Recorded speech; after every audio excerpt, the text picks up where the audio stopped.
আসসালামু আলাইকুম প্রিয় ফুটবল ফ্যান্স। আর্জেন্টিনার সামনে ফাইনালের প্রতিপক্ষ কলম্বিয়া।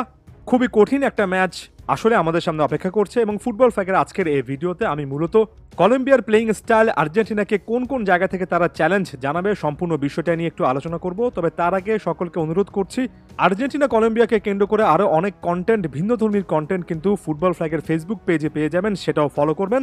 আর আলোচনা শুরুতেই বলে দিচ্ছি, আমি কোনোভাবে এখানে আর্জেন্টিনাকে ডিমিন করার চেষ্টা করছি না, খাটো করার চেষ্টা করছি না। আর্জেন্টিনা ফেভারিট হিসেবে ম্যাচটা শুরু করবে, তবে প্রতিপক্ষকে প্রাপ্য সম্মান দিতে হবে। 28টা ম্যাচ অপরাজিত রয়েছে এই দলটা এবং নেস্তর লরেন্সের অধীনে সত্যিকার অর্থে 2022 থেকে এখন পর্যন্ত কলম্বিয়ার জার্নিটা রীতিমতো স্বপ্নের মতো।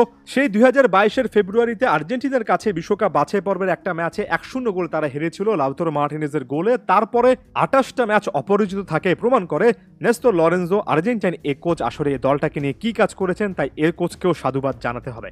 প্রথম পয়েন্ট এবং সম্ভবত সবচেয়ে গুরুত্বপূর্ণ পয়েন্টের মধ্যে একটা, সেটা হচ্ছে এই টুর্নামেন্টে কলম্বিয়া সর্বোচ্চ 12টা গোল করেছে এবং মাত্র 2টো গোল কনসিড করেছে, অর্থাৎ পারফেক্ট একটা ব্যালেন্স দেখা যাচ্ছে দলের মধ্যে। ডিফেন্স এবং অফেন্সের মধ্যে ভারসাম্যটা ট্রফি জয়ের ক্ষেত্রে বড় একটা ভূমিকা পালন করে। এই 12 গোলটার মধ্যে সবচেয়ে ইম্পর্টেন্ট একটা ইনফরমেশন হচ্ছে 5টা গোল কিন্তু এসেছে ডিরেক্ট সেট পিস থেকে, অর্থাৎ ফ্রি কিক থেকে বা কর্নার থেকে। এবং আপনি যদি ওভারঅল এরিয়াল বল কাউন্ট করেন, অর্থাৎ বলটা বাতাসে এসেছে, হেডে ফিনিশ করেছেন গোল স্কোরার, তাহলে দেখবেন অধিকাংশ গোলই কিন্তু এই একটা কমন প্যাটার্নে এসেছে।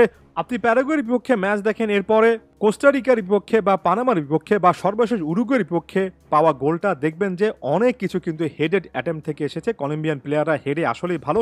আর্জেন্টিনা তাই এদিকে বাড়তে একটা নজর রাখতে হবে। এর আগে ইকুয়েডরের বিপক্ষে আর্জেন্টিনা কিন্তু হেডে গোল কনসিড করেছিল, এই জায়গায় বড় রকমের উন্নতি কিন্তু আসলে দরকার। দ্বিতীয় যে পয়েন্টটা নিয়ে আলোচনা করবো সেটা হচ্ছে কলম্বিয়ান ফুল ব্যাক, অর্থাৎ রাইট ব্যাক, লেফট ব্যাকের পারফরমেন্স। তারা কিন্তু অনেক ক্রস করেন, অনেকটুকু উপরে উঠে এসে এই হেডেড অ্যাটেম্পগুলো ক্রিয়েট করেন। তবে আর্জেন্টিনার জন্য একটা হিউজ প্লাস পয়েন্ট হচ্ছে এই টুর্নামেন্টে 2টো গোল, একটা অ্যাসিস্ট করা মুনোস কিন্তু উরুগুয়ের বিপক্ষে রেড কার্ড দেখেছেন, তাই ফাইনালটা খেলতে পারছে না।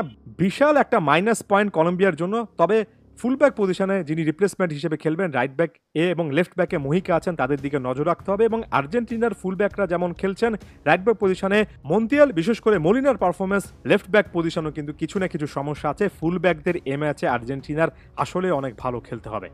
এরপর এই দলটার একটা ট্যাকটিক্স প্রসঙ্গে চলে আসি। এই দলটা সম্পর্কে আমি সবসময় বলি যে কোচ লরেন্সো যে জিনিসটা সবচেয়ে বেশি ভালো করেছেন, কলম্বিয়ান প্লেয়ারদের মধ্যে লাতিন আমেরিকার ফিজিক্যালিটি, শারীরিক ফুটবল খেলার ক্ষমতা সবসময় ছিল, তবে একই সঙ্গে তাদেরকে আরও বেশি করে ক্রিয়েটিভলি অ্যাক্টিভ একটা দল তিনি কিন্তু বানিয়েছেন। এখানে যেমন ফিজিক্যালি খুবই স্ট্রং সানচেজ, লারমা আরিয়াসের মতো প্লেয়াররা রয়েছেন, কর্ডোবার মতো প্লেয়াররা রয়েছেন, তেমনি খুবই গিফটেড ট্যালেন্টেড ডিয়াজ, রদ্রিগেস এরাও কিন্তু আছেন। কলম্বিয়ার একটা খুবই পরিচিত ট্যাকটিক্স হচ্ছে কাউন্টার প্রেসিং। যখনই তারা বল লুজ করে তখনই তারা হাই প্রেস করে সেটা রিগেন করার চেষ্টা করে, যেটা স্কালোনিও কিন্তু অনেক বেশি করে চেষ্টা করেন। আর্জেন্টিনার counter pressing versus Colombian counter pressing, এটা এই ম্যাচে ট্যাকটিক্যালি খুবই ইম্পর্টেন্ট একটা ফ্যাক্টর হবে। এরপর পয়েন্ট হচ্ছে হামেস রদ্রিগেস। একটা গোলের পাশাপাশি 6টা অ্যাসিস্ট করেছেন। লিওনেল মেসির এক টুর্নামেন্টে কোপার অ্যাসিস্টের রেকর্ডটা ভেঙেছেন হামেস রদ্রিগেস। রীতিমতো নিজের বেস্ট ভার্সনটা দেখাচ্ছেন, দুর্দান্ত একের পর এক man of the match performance দিয়েছেন। হামেস রদ্রিগেসকে বিন্দুমাত্র কিন্তু স্পেস দেওয়া যাবে না। এক্ষেত্রে একটা ট্যাকটিক্সের কথা বলি, যে রাইট ব্যাক পজিশনে যিনি খেলেন, যেমন এর আগের ম্যাচগুলোতে মুনুস খেলেছিলেন, তিনি যখন উপরে উঠে আসেন তখন কিন্তু তিনি ডিফেন্ডারদেরকে তার দিকে ব্যস্ত রাখেন। রদ্রিগেস কিন্তু এই জায়গা থেকে অনেক বেশি করে স্পেস পান, রদ্রিগেসকে স্পেস দেওয়া যাবে না। ওই সাইডে আবার অর্থাৎ লেফট উইঙ্গার হিসেবে লুইস ডিয়াজ আছেন, যিনি কিনা 2021 কোপা আমেরিকার সেমিফাইনালে শেষের দিকে এসে গোল করে আর্জেন্টিনাকে ভুগিয়েছিলেন। এই প্লেয়ারদের দিকে নজর রাখতে হবে, তাদেরকে কড়া মার্কিং এর মধ্যে রাখতে হবে। 2021 কোপা আমেরিকার ফাইনালে লিওনেল স্কালোনি ম্যান মার্কিং এ অসাধারণ করেছিলেন।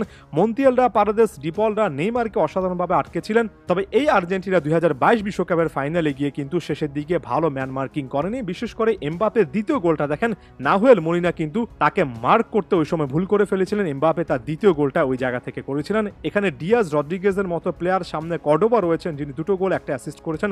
তাদেরকে আপনি ম্যান মার্কিং এর জায়গা থেকে যদি স্পেস দিয়ে ফেলেন, যদি মার্ক করতে ভুল করেন, সেটার মাসুল গুনতে হতে পারে। এটা একটা খুবই ক্রুশাল ফ্যাক্টর।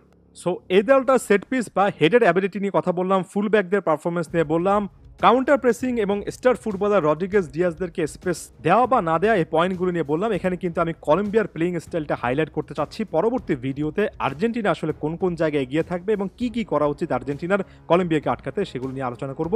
আশা করছি এই ভিডিওর কনটেক্সটটা বুঝতে পেরেছেন। ধন্যবাদ সবাইকে।